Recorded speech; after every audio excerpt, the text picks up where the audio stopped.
खबर तो करेंगे। उसके पास में कोई भी ऐसा अधिकार नहीं था, कोई आदेश नहीं था कि हमें वहां जाने से वो रोके। लेकिन पुलिस किसके अंडर में है? गृह मंत्रालय के अंडर में। गृह मंत्री कौन है? अमित शाह। और ये सब कुछ किसके कहने पे हो रहा आप समझ सकते हैं।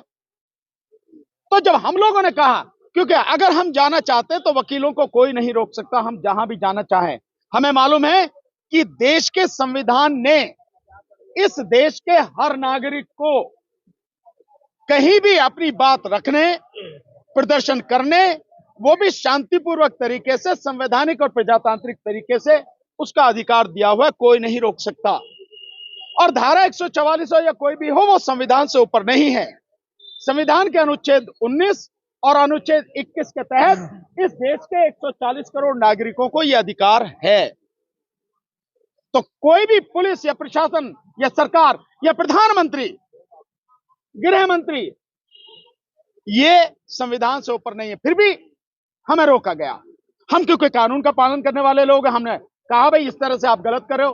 तो फिर पुलिस ने कहा, वहां शायद एडिशनल डीसीपी या डीसीपी भी थे और 2-3 इंस्पेक्टर भी थे, एसीपी वगैरह भी थे। उन्होंने कहा कि हम आपको सुप्रीम कोर्ट लेके चलते हैं। कोई बात नहीं, आप 4 आदमी चलो। हमने कहा कोई दिक्कत नहीं, हम 4 चलते हैं। तो हम 5 लोग गए। मैं भानु प्रताप सिंह एडवोकेट, साथ में महमूद पराचा भाई एडवोकेट, साथ में हमारे दीवान सिंह एडवोकेट, हमारे सत्यप्रकाश साथी एडवोकेट, और साथ में हमारे एक और साथी मुकेश राजपूत एडवोकेट। हम 5 लोग गाड़ी में गए। हमें गाड़ी में लेके गए क्योंकि हम सीधे सच्चे आदमी, हम छल कपट न करते हैं न जानते हैं। तो हमें ले जाया गया और सुप्रीम कोर्ट के सामने जाके गाड़ी, वो जो भी 4-5 सिपाही थे या पुलिस वाले थे उसमें, उन्होंने गाड़ी वहां रोक दी। उतारने की बात करने लगे, तभी उन्हें कहीं ऊपर से फोन आता। ऊपर से उन्होंने पूछा क्या करें। उन्होंने कहा इन्हें वहां लेके जाओ मंदिर मार्ग थाने। तो सुप्रीम कोर्ट में हमें मिलाने की बजाय, सुप्रीम कोर्ट हमें उतारने की बजाय, ये चीफ साहब से किसी से हमारी बात कराने की बजाय, पुलिस हमें किडनैप करके, ये किडनैपिंग है, धोखा दिया। पहले ये धोखे से हमको लेके आए कि सुप्रीम कोर्ट चलो, और उसके बाद में हमें किडनैप करके पुलिस ले गई मंदिर मार्ग थाने। 1.5 घंटे तक। यस, बिल्कुल, वकीलों को किडनैप कर लिया भाई। तो सामने है भाई, तो एक्ट है उनका भाई। ये एक्ट उनका इस बात से सिद्ध हो जाता है ना कि उन्होंने हमें धोखा दिया। अगर वो हमें ये कहते कि हम तुम्हें मंदिर मार्ग थाने ले जा रहे हैं, कोई दिक्कत नहीं। उन्होंने हमें ये कहा ना कि हम सुप्रीम कोर्ट ले जा रहे हैं आपको मिलवाने, और फिर वहां की बजाय वो ले गए हमें जो है वहां पे थाना।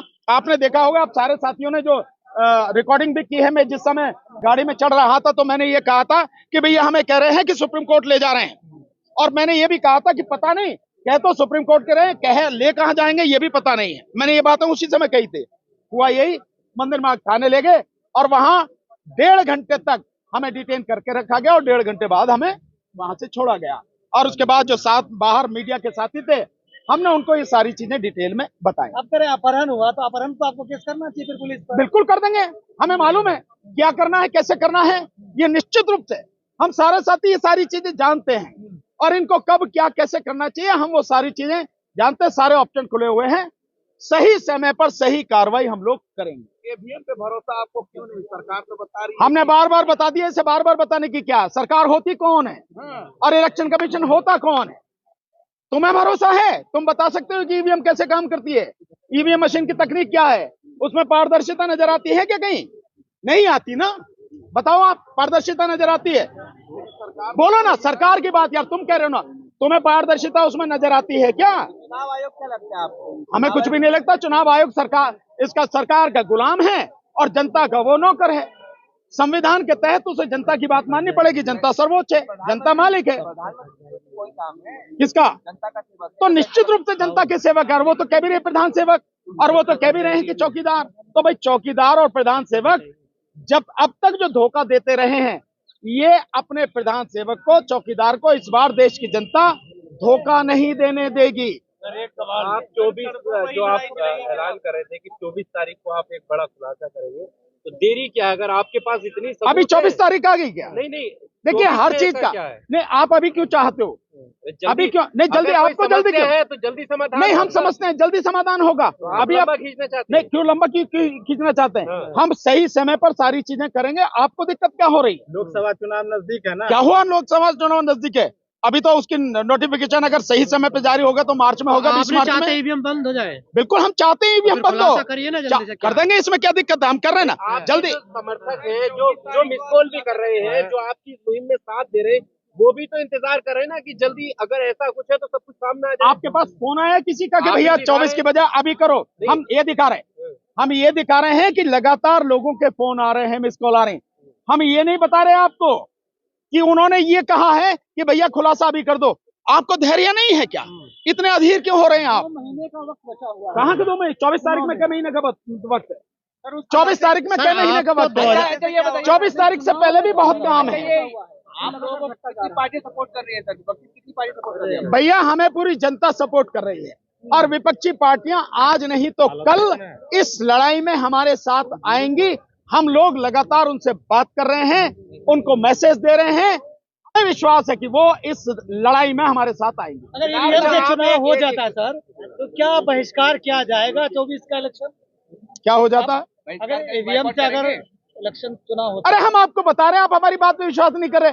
2024 का चुनाव हम ईवीएम से नहीं होने देंगे। अगर हो नहीं, गया तो अगर मगर क्या है? मतलब आप अगर बाधा मगर डालेंगे, की कैसे अगर रोकेंगे? मगर की कोई, वो हम आपको बता देंगे समय पे।